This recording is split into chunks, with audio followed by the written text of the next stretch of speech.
vonesat në të folur, a janë autizëm? Jo, nuk janë vonesat. Nuk janë vonesat në të folur.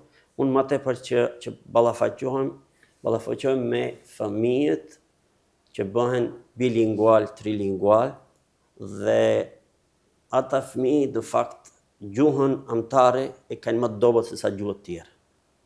Edhe ti, juve mund të duket se ky fëmijë ngec në aspektin e gjuhës, por ai në fakt njëkohësisht është çu dy gjuhë paralele.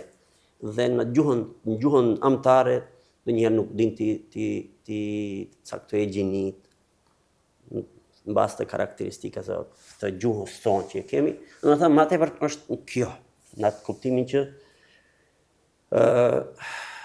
fëmijët vetëm ajo që nuk flet nuk mjafton. Por ta vënë në atë spektrin e autizmit, më tepër unë do të kisha thënë ajo inteligjenca emocionale është shumë e rëndësishme se inteligjenca verbale, ajo që dëgjojmë ne duke fol fëmiu.